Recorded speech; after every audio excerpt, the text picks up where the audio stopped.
Estamos de volta no segundo Sistema de Desenvolvimento Farmacêutico. A gente está agora aqui com a musa Gabriele Guglielmi. Grande Gabriele, é um prazer estar aqui contigo de novo. Olá. Grande parceira aí do Conselho Regional de Farmácia. Eu não estou escutando o Roberto.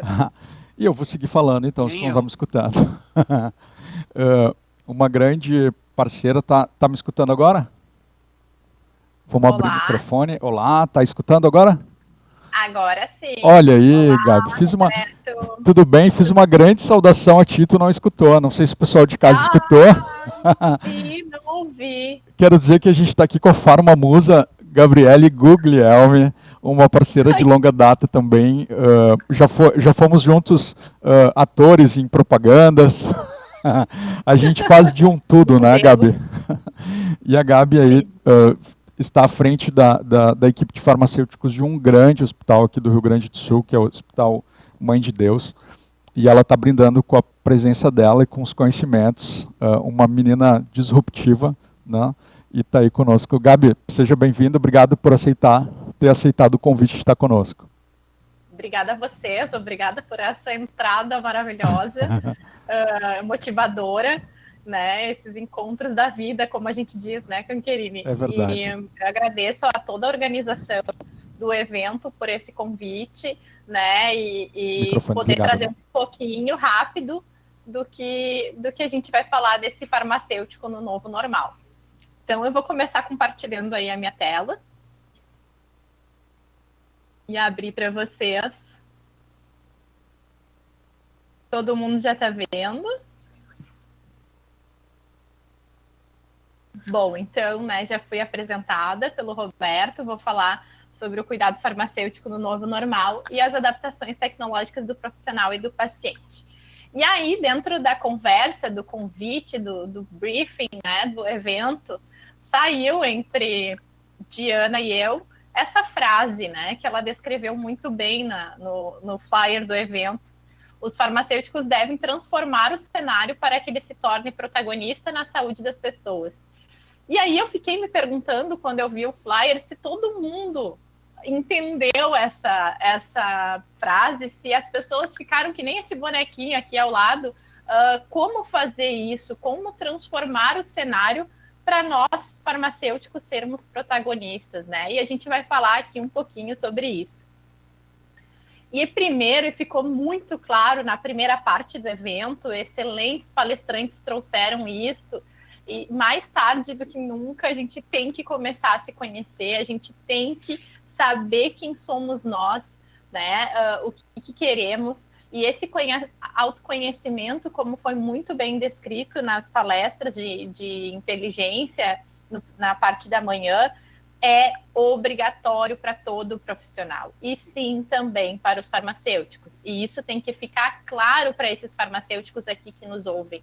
Que a gente busque ferramentas de autoconhecimento. Né? A Ana também trouxe isso muito claro nas soft skills. A psicologia positiva, a comportamental, elas conseguem nos dar ferramentas e olhar interno para nós nos entendermos. E a segunda parte desse farmacêutico é saber o porquê. Por quê? O porquê que eu existo? Por que eu escolhi farmácia? Né? Tenta lembrar lá na história por que foi fazer farmácia, escolheu lá no vestibular o primeiro curso farmácia. Tem N aspectos que podem, no teu interior, dentro de ti, dizer o porquê que você existe. Né? E aqui fica muito claro do Golden Circle, ou Círculo de Ouro, né, descrito pelo Simon Sinek, que é um consultor de grandes empreendedores e liderança, e fala muito bem sobre liderança. Qualquer um pode ver um vídeo dele no YouTube, e são fantásticos. Nós conseguimos descobrir o porquê. E aí, como é que começa essa transformação do seu cenário? Porque aí o desafio aqui, os farmacêuticos que estão olhando esse evento ou posteriormente olharão esse vídeo que ficará postado, como olhar para si, se conhecer e passar a transformar o cenário. Porque lá na frase diz que a gente deve transformar o cenário externo para poder cuidar e se tornar protagonista na saúde das pessoas. Mas primeiro eu preciso me transformar. Então, sou farmacêutica, sei por que eu existo, né? Sei por que eu quis ser farmacêutico, encontrei, como a gente fala aí, não é palavra da moda, é uma palavra que deixa muito claro o meu propósito. Eu sei por quê. Então, o próprio livro, então, aqui já trago uma dica para vocês, é o livro do Simon Sinek. Ele traz vários cenários de outras empresas, empresas não só de saúde, né, empresas de tecnologia, mas empresas que hoje são muito fortes no mercado, que quando entenderam que elas trabalharam pelo porquê e começaram pelo porquê, se sustentaram mais e estão mais fortes no mercado. Isso também serve para nós pessoas, né? Serve para nós profissionais. Então, comece pelo porquê. E a partir disso, a partir do porquê, eu consigo descrever o meu como, o que, quais são as minhas atividades, quais são as ações que eu vou precisar. E eu posso colocar num modelo de negócios, eu posso colocar num modelo de projeto, meu projeto de vida, meu projeto de vida profissional. E essa é uma metodologia que eu trago para vocês, que pode ser acessada no link abaixo, que se chama metodologia de Canvas, de apresentação de projetos. Nela eu descrevo o que justifica essa mudança, quais são os meus objetivos que vão ser mensurados, quais são os benefícios dessa minha transformação, qual é o produto que eu quero entregar, então o que eu quero entregar como farmacêutico, posso descrever isso, o que eu necessito, quais são os requisitos. Eu preciso de patrocinadores, que são chamados os stakeholders, eu preciso de uma equipe, eu preciso da minha família, o que eu preciso buscar? Eu vou ter restrições, quais serão essas restrições? Eu vou ter riscos, quais serão meus grupos de entregas, quais são as premissas que eu vou seguir, né? E vou desenhar isso num planejamento curto, médio e longo prazo. A gente fala isso para a profissão, mas a gente tem que fazer isso para a vida. E quando o farmacêutico encontra o seu propósito, ele consegue atrelar o seu propósito à sua vida pessoal e, principalmente caso de pessoas que estejam em empresas, linkar com a missão e a visão das empresas. E isso fica mais claro para nós, da visibilidade. E se precisar também, angariar custos para essa transformação, fazer cursos, falar inglês fluentemente, comprar livros, né? Isso tem um custo, mas isso faz parte da transformação do meu cenário farmacêutico para que eu me transformando, eu possa transformar o meu redor. E além dessas ferramentas que eu apresento, trago para vocês aqui outras ferramentas super tecnológicas, super fáceis de usar. A gente consegue utilizar na palma da mão, com o celular, num browser de internet, e foco principalmente depois que eu encontro o meu propósito, depois que eu descrevo o meu plano de negócios num Canvas, meu projeto de vida, eu preciso me organizar. Isso tem que estar claro para mim. Organização é desse N tarefas que eu vou descrever no meu plano, precisa estar claro, precisa estar orientado. Lembra que eu falei? A linha do tempo vai estar descrita quais são as ações de curto, médio e longo prazo. E existem ferramentas como a Trello, que eu apresento na figura acima, que ajuda a dar visibilidade. Eu consigo colocar prazo, responsáveis, anexar arquivos e fica visível para mim, e eu posso, dentro de uma periodicidade organizada comigo, olhar para isso, ver o que eu já fiz, o que eu já concluí, o que está em andamento, o que tem impeditivo, né? Porque às vezes a gente planeja algo, mas surgem impeditivos, né, durante o meu dia a dia, durante o meu planejamento. Eu tenho To-Do, o To-Do, tem o To-Doist, são duas ferramentas aqui embaixo que a gente pode baixar no celular, que a gente pode abrir no browser da internet, e eu posso acessar as minhas tarefas, e eu posso colocar isso dentro de várias tags, de vários assuntos da minha vida, e não só da vida profissional. Mas quando fica claro o meu propósito, fica claro as ações que eu tenho que descrever, eu vou fundamentar isso em ferramentas tecnológicas para isso me ajudar, me facilitar, ficar fácil de ver. A gente consegue consultar tanta informação no celular, né? Por que não utilizar isso ao meu favor profissional, né? E isso está muito claro numa metodologia de organização e produtividade chamada GTD, Get Things Done. Faça bem as coisas, né? A arte de fazer acontecer, de um livro descrito pelo David Allen. Ele é grande, mas ele é excelente. Ele auxilia a gente a mudar o mindset de olhar para as ações que a gente deve fazer, a captar os insights que a gente tem ao longo do dia, nas inúmeras reuniões e atividades que a gente participa, a olhar com uma certa periodicidade para que eu reorganize sempre a minha semana, o meu dia, e possa colocar isso dentro de um plano e seguir uma trilha para que eu alcance o meu resultado como farmacêutico e dentro do meu propósito. Então, aqui mais uma dica de livro para vocês. E aí, quando eu estou falando de farmacêutico, né, como disse o Roberto, eu liderei muitos farmacêuticos. Agora, recentemente, assumi uma coordenação da cadeia de suprimentos e logística hospitalar da nossa mantenedora, do Hospital Mãe de Deus, que é a AES, que é a Associação Educadora São Carlos. Então, eu estou na gestão pública e na gestão privada, é recente, estou em treinamento, não faço mais liderança direta, mas tem muito mais farmacêuticos e estou conhecendo vários farmacêuticos na rede pública. E quando eu paro para conversar com esses farmacêuticos, não só os que foram meus liderados, mas os quais eu conheço, muitos dizem que apagam incêndio diariamente. E vou ser bem sincera, isso até me incomoda um pouco, porque a gente não pode aceitar apagar incêndio todo dia, porque aí isso mostra e faz com que eu não tenha um caminho de sustentação do meu eu, do meu ser profissional, né? E por isso que lá no início eu comecei falando do porquê a gente tem que encontrar o nosso propósito. Comece pelo porquê do livro do Simon Sinek. Porque a gente não pode aceitar apagar incêndio todo dia, né? Isso tem que ser o eventual, principalmente na área da saúde, isso vai acontecer. A gente vive num momento de pandemia, né? Num mundo VUCA, volátil, incerto, ambíguo, complexo, não tem algo mais VUCA do que essa pandemia. A gente não sabia o que ia acontecer ao final do dia. A gente não conhece todo esse vírus. Mas nós, profissionais que queremos estar organizados dentro de um mundo tecnológico, a gente não pode aceitar que isso aconteça. Então, apagar incêndio nem pensar. Organizei minhas atividades com aquelas ferramentas anteriores que eu apresentei para vocês. O que eu devo fazer todo dia?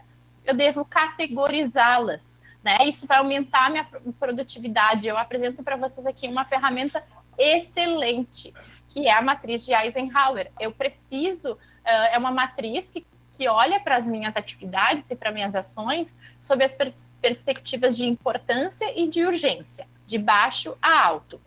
E eu consigo ver o que é urgente e é importante, eu tenho que fazer imediatamente. E isso casa com a metodologia GTD também, né? A metodologia GTD, ela diz que se eu tenho atividades que eu consigo fazer em 2 minutos, que eu devo fazer, né? Então, eu também tenho atividades que eu posso decidir, eu posso colocar dentro de um cronograma. Tenho atividades que não são tão importantes, que eu posso fazer mais tarde, que eu posso prolongar o prazo delas. E tem outras atividades que eu posso delegar. Eu não sei tudo, eu não sei fazer tudo. Então, essa matriz faz com que eu saia um pouco desse apagamento de incêndio, né? E principalmente porque se a gente se permite ficar apagando incêndio, a gente se permite não olhar para o nosso propósito. A gente se permite, às vezes, para quem é CLT, bater o cartão e esperar o salário no final do dia. E farmacêuticos que querem se diferenciar e farmacêuticos que querem transformar o seu cenário e se transformar, não podem se permitir que seu dia a dia seja assim. Então, aqui eu trago ferramentas para que vocês captem isso, utilizem no seu dia a dia e tornem isso hábito. No início, é uma coisa reloginho, tem que ficar se obrigando a fazer, mas depois faz muito bem, tá? Eu trouxe ferramentas aqui das quais eu utilizo e isso dá um alívio na vida, sobra mais tempo, ganha performance, né? E ganha muita performance. E quando a gente ganha performance, isso fica tão mais leve a nossa vida, fica tão mais claro o nosso propósito, fica tão visível aquele meu plano de negócios que a gente colocou no Canvas, que eu gero engajamento, né? Eu não preciso ser uma liderança, não preciso ser coordenador, líder, supervisor. Eu posso ter liderança de influência. Liderança é uma das soft skills como descritas. E por quê? Porque no momento que eu engajo as pessoas, independente de cargos e hierarquias, no que eu fomento a mudança em mim, eu fomento na minha volta, né? E o Mark Zuckerberg diz, no momento que não basta eu ter um propósito, que eu devo criar um sentido de propósito para os outros. Então, quando está fundamentado o propósito em mim, e eu deixo isso claro para mim, eu vou deixar isso claro para as pessoas, o porquê vai ser dito para elas. E as pessoas vão entender que toda essa minha mudança profissional foi produtiva, porque elas vão ver os resultados positivos e eu vou engajar. E a gente vai vendo as pessoas comprando planner, se organizando, meditando, buscando estudar, ler livros diferentes. Então, você deve criar um sentido de propósito para os outros. Farmacêutico que quer se diferenciar tem que deixar claro o propósito por onde ele passa. E aí, uma das perguntas também era como efetuar a adaptação ao novo normal, né? Foi muito claro que nessa era da tecnologia, a adaptabilidade é outra das nossas competências a serem trabalhadas. A gente a gente tem que aceitar que as mudanças ocorrem, elas são cada vez mais rápidas, mas como a gente efetuar essa adaptação sem sofrer? E aí eu trago aqui para a gente pensar uma frase de um curso recente que eu fiz, do Leandro Carnal, que me deixou muito claro isso, né? Que é cada vez que eu busco entender mais de um tema, mais minha percepção muda. Então, no momento que eu abro os meus horizontes, que eu amplio a minha visão sistêmica, por quê? Porque o farmacêutico, ele é acostumado, e a gente sai da academia, o nosso hardware, como foi bem descrito, né, Ana, sai descrito por processos de bioquímica, microbiologia, inúmeras cadeiras de estudo que a gente precisou. Nós trabalhamos muitas regulações normativas, guidelines, farmacopeias, tudo está muito descrito, muito claro. Se eu me permitir olhar só para isso, o meu caminho fica curto, eu não amplio a minha visão. E no momento que eu busco outros temas, que eu busco outros cursos, outros fazeres, que estejam relacionados ao meu propósito, que estejam projetados no meu plano de negócios, a minha percepção de mundo muda e eu me adapto melhor e eu aceito melhor e eu sofro menos como profissional e como pessoa também. E aí ficou muito claro pelo Rafael, né? E as startups têm isso muito claro, elas se permitem errar, desaprender para aprender. Então eu tenho que aceitar que eu não sei tudo. A gente tem que internalizar isso como profissional e a gente não vai saber tudo. No nosso conselho tem mais de 40 habilidades que o farmacêutico pode exercer e a gente não vai pegar o canudo de farmacêutico e saber fazer tudo. E quando eu aceito que eu vou desaprender para aprender, que eu vou buscar novos temas, novos conhecimentos, a minha visão amplia. Eu me adapto melhor a esse novo normal, a tecnologia fica mais fácil, eu incentivo as pessoas ao meu entorno, eu ensino elas. Isso até se diz em estudos, quando eu ensino as pessoas, eu aprendo mais, né? E aí, eu gosto muito desse artigo aqui, eu coloco para as pessoas busquem ler. Ele é muito bom, é de educação, mas tem muito a ver com a transformação do farmacêutico também, né? Aprender a ser humano em um mundo cada vez mais digital. Então, os desafios são maiores, a pandemia nos trouxe desafios enormes, a gente tem que estar preparado emocionalmente, a gente tem que gerenciar essas emoções e a gente não vai conseguir trabalhar todas aquelas competências, aquelas 10 soft skills, se a gente não ampliar o nosso repertório. E o que é isso? É praticar novos temas, é aprender novos temas, é buscar isso. Então, o farmacêutico vai ter que se exigir fazer coisas diferentes. A gente não vai poder ficar só dispensando medicamento, a gente não vai poder ficar só revisando prescrição, porque o mundo está trazendo, né, novas funções. E quando eu fizer isso, eu vou ser protagonista. Eu vou me tornar protagonista, eu vou estar performando melhor e eu não vou esperar que alguma máquina venha e me ensine. Eu me coloco ativo na mudança, na transformação desse cenário. Por quê, né? Como eu falei anteriormente, as farmácias estão sendo automatizadas, cada vez mais nós vamos ter fornecedores. Hoje, sim, são tecnologias caras, mas tecnologias que estão cada vez mais próximas de nós. Em Porto Alegre, nós já temos isso. Separar medicamento, garantir segurança do paciente, a máquina pode fazer. E a gente não tem que olhar isso como ruim. Quando a gente fala de automatização, a gente reduz variabilidade. E a decisão fica clara, a máquina tu orienta e ela vai evitar muitos erros. Quando a gente permite que isso fique na operação humana, um ser humano não vai conseguir fazer isso. Nós precisamos de várias pessoas, eu aumento a minha variabilidade, eu aumento o meu risco de erro. né? Na própria China, o que acontece hoje? Por telemedicina, as pessoas se consultam, a prescrição é eletrônica. Quando a pessoa vai até a farmácia, se faz uma leitura facial, né? E um dispensador, um totem, dispensa o medicamento que foi prescrito para ela eletronicamente. E ela sai dali com o seu medicamento. Então, a farmácia já está digitalizada, o cuidado de saúde está digitalizado. E nem por isso o nosso papel vai deixar de existir, mas a gente vai ter que se transformar com essas novas competências e com esse propósito muito claro para poder atender um novo mundo dessa revolução digital que a gente vive.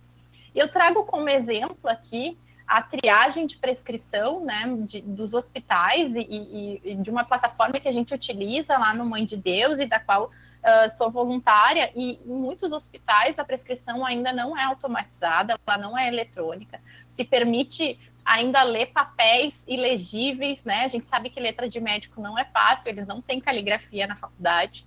E a triagem, um farmacêutico na frente de um computador, ele vai fadigar. E se o script não estiver muito claro, algumas variáveis vão deixar de serem vistas.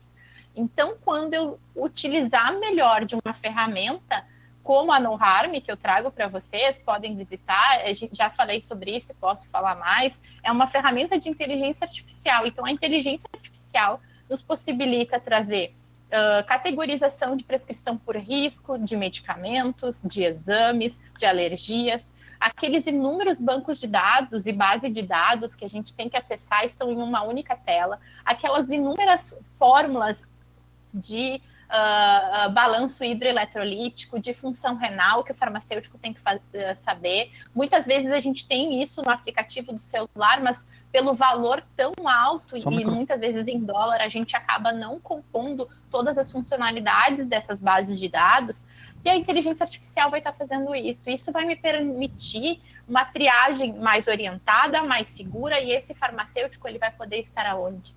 Com as pessoas, com os pacientes, com os usuários de saúde. E aí a gente vai trabalhar todas aquelas competências humanas, né, e da própria psicologia positiva que a Ana falou, e a gente vai poder transformar esse cenário e cuidar melhor dos nossos pacientes, porque a gente tem que se colocar, como eu falo, a bandeira da Gabi é a bandeira do que tira o farmacêutico do balcão. A gente tem que ser visto como um profissional que está com o paciente, com o usuário de saúde, orientando. Cada pessoa entende de um jeito, então como que vai ter que ser a nossa comunicação?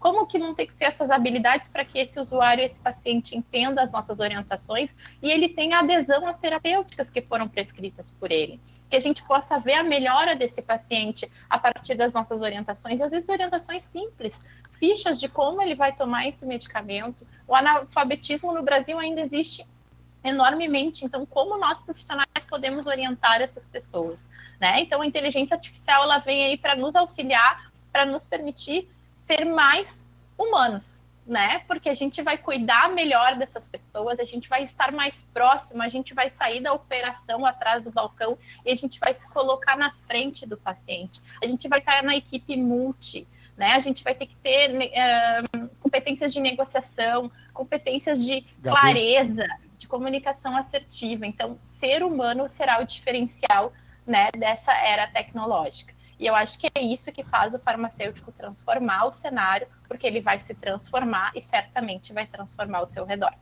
Joia, eu estava aqui angustiado por causa do nosso tempo, Gabi. E eu não queria te atrapalhar por causa da tua linha de raciocínio, né? Mas a gente vai entrar aqui com o Eduardo, vamos ver como é que está a conexão. Se a conexão do Edu deu uma melhorada para a gente conseguir fazer a aterrissagem agora, né? Embora a Gabi tenha trazido, tenha dado com muita facilidade, né? A gente consegue colocar isso na prática, no dia a dia nosso, tudo que a Gabi trouxe. Grande Eduardo, está aí de novo, vamos ver se a gente não consegue interromper agora. Beleza, antes eu estava numa área externa, do lado do modem, infelizmente não pegou. Agora acho que está bem melhor a conexão, está tudo no escritório aqui da vinícola, inclusive. Gabriele, muito boa a tua fala, além da parte tecnológica, falou da parte comportamental dos farmacêuticos. né, é a linha que eu atuo e eu gostei muito de te ouvir, achei muito, muito claro tudo que tu falou, de fácil entendimento para todos os farmacêuticos, né? Quero comentar assim, apenas assim, nesse curto espaço que sobrou aqui, na operação dos farmacêuticos, o que a gente tem hoje à disposição? A gente tem softwares que há 5 anos a gente não tinha, né, softwares da parte clínica que nos ajudam a tomar decisões, inclusive com repertorização, facilitando o atendimento, chegando num ponto final ali com o teu paciente de uma maneira muito mais clara e mais segura. A gente já sabe aí robôs pelo mundo fazendo cirurgia, robôs tomando decisões de médicos, de juízes, né, e tomando também decisões farmacêuticas. O que se sabe é que daqui a poucos anos um braço mecânico vai pegar o remédio da prateleira e vai entregar lá no caixa para o cliente lá pegar. Não precisa ter tanto intermediário. Já tem armários de entrega de medicamentos pelo mundo todo, tem vending machines acontecendo, é que nem latinha de refrigerante, sai ali o medicamento. Nós temos a questão dos testes rápidos, né? Cada vez mais tecnológico, tem equipamentos que dá para ser colocado dentro da farmácia, fazer teste rápido, com análise, com conexão direto com gente lá do laboratório para tomar a decisão clínica, assinar esses exames. Tem toda a questão de inteligência artificial por trás do software, por trás do teste clínico, e daqui a pouquinho vai estar junto contigo na farmácia ali falando no teu ouvidinho, né? Eduardo, faça tal coisa, né? Não, tu fez errado, Eduardo. Vai ter ali uma Cortana, uma Siri te corrigindo na hora para tu poder atender melhor o teu paciente. Agora é o seguinte, também tem a questão da personalização dos tratamentos, né, onde tu consegue, através de dados que tu tenha do paciente, tanto do momento, da anamnese daquele momento, quanto do histórico do paciente, fazer as personalizações com ajustes de doses, ajustes de posologia, ajustes de medicamentos, né, troca de sais, se necessário, até o próprio relacionamento com outros prescritores, tudo de maneira muito mais rápida, mais fluida, e que, quem sabe, daqui a muito pouco tempo, com essa questão da prescrição digital, que veio agora rapidinho com a pandemia, a gente consiga ter acesso, todo mundo, né, ou de alguma forma, né, ao prontuário do paciente, seja ele em qual lugar que ele foi, né, porque o que importa é o paciente, não é o lugar, né, o que importa é a saúde dele. Eu tenho ainda aqui a questão da nanorobótica, né, que está chegando, já acontece em alguns lugares, nanocápsulas que ajudam a fazer diagnóstico, nanocápsulas que vão dispensar o medicamento no local correto, né, e ainda mais cedo a impressão 3D de medicamentos, né, que teoricamente em algum momento vai substituir grande parte da farmácia magistral, que é onde eu nasci, é onde eu atuo, né, mas daqui a pouquinho uma impressora vai imprimir ali 20 substâncias ao mesmo tempo, já num formato correto, na mistura correta, com o grau de desintegração correto. Então, tem muita coisa surgindo, e o que eu vejo que precisa, misturando o que Gabriele falou, muito comportamento para conseguir utilizar esses recursos todos, para não ficar naquele mimimi de tem muita coisa, eu não consigo acompanhar, não consegue acompanhar, volta 10 casas, né? E te acelera. Junto com o aprendizado do uso dessas tecnologias todas. Roberto, deu certo agora? Deu, volta aqui, corta para mim. Deu certo, Edu, obrigado pela tua participação. Eu estava vendo as interações aqui e é muito engraçado que as interações é só elogios para a Gabriele. A colega Gabriela, a Luciana está conectada conosco da Alemanha, Gabi, e ela diz, a colega Gabriela é tendência, demais você. Uhul! Querida, obrigada. A Márcia diz, arrasou na generosidade por compartilhar ferramentas tão úteis. Arrasou aí, Gabi. Eu não esperava menos de ti, né? A gente começa por aí. E o Edu também, né? Como comentarista, o Edu que, enfim, estimula tanta gente no Brasil inteiro com as atividades dele. E é um cara fenomenal, assim, de coração enorme. Fez um vídeo muito legal do Dia do Farmacêutico, deixou a gente arrepiado aí com o teu vídeo, parabéns. E quero agradecer vocês, gente, pela participação, deixando a nossa tarde de sábado aqui em comemoração ao Dia do Farmacêutico e trazendo esse assunto tão interessante para a gente utilizar na nossa prática profissional. Obrigado, a gente vai dar sequência aqui na nossa atividade. Muito obrigada. Valeu, Tchau, obrigado. obrigado. Valeu, tchau, tchau.